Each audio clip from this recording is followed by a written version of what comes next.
कांग्रेस नेता भूपेंद्र सिंह हुड्डा जो कि इन दिनों 4 डिप्टी सीएम वाले बयान को लेकर चर्चा में बने हुए हैं, तो वहीं अब उनके इसी बयान पर जो है कांग्रेस के भीतर ही विरोध के सुर उठने लगे हैं। कांग्रेस नेता सुभाष बत्रा ने हुड्डा के 4 डिप्टी सीएम वाले बयान पर तो सवाल ही खड़े कर दिए हैं। उनका ये कहना है कि अभी तो सरकार बनी भी नहीं है और हुड्डा तो कैबिनेट बनाने के सपने देखने लगे हैं।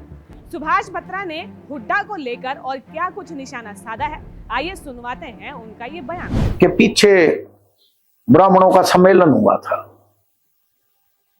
और उसके अंदर नेता प्रतिपक्ष चौधरी भूपेंद्र सिंह हुड्डा जी ने ब्राह्मण समाज को डिप्टी चीफ मिनिस्टर बनाने की बात कही थी। अच्छा है, ब्राह्मण समाज एक सर्वश्रेष्ठ समाज है, मैं हमेशा से उनकी इज्जत करता हूं, लेकिन हमने कभी भी, कांग्रेस पार्टी ने कभी भी कास्ट लाइन की राजनीति नहीं की। कौन डिप्टी चीफ मिनिस्टर बनेगा, कौन नहीं बनेगा, ये तो पार्टी हाईकमान का फैसला होता है।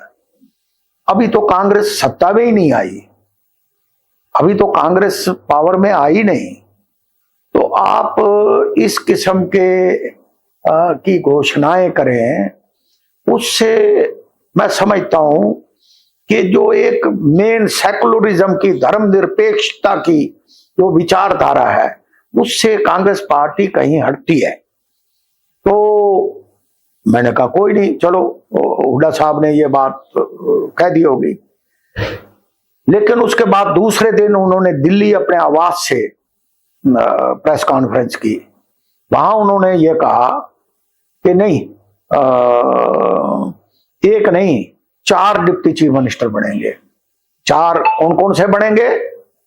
4 बनेंगे, एक बीसी क्लास से बनेगा, एक एससी से बनेगा और एक सामान्य वर्ग से बनेगा।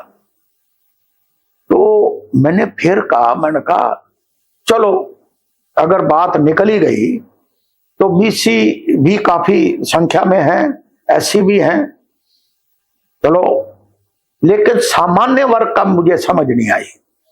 मैं एक्सपेक्ट करता था कि जब 1991 में चौधरी भूपेंद्र सिंह हुड्डा जी चुनाव लड़े तो उस वक्त मैं भी उनके साथ, मैं एमएलए का लड़ा, वो लोकसभा के लड़े, और उस वक्त 9 कॉन्स्टिट्यूंसी होती थी पार्लियामेंट की, और 9 में से 6 कॉन्स्टिट्यूंसी में चौधरी भूपेंद्र सिंह हुड्डा हार के आए थे और रोहतक शहर से 46,000 की लीड हुई थी और 10,000 से सालावास और 10,000 की कलानौर से।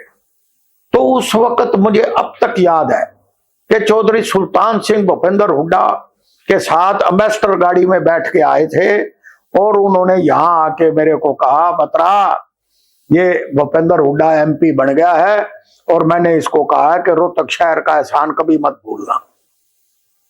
मतलब मीनिंग देयर पाई।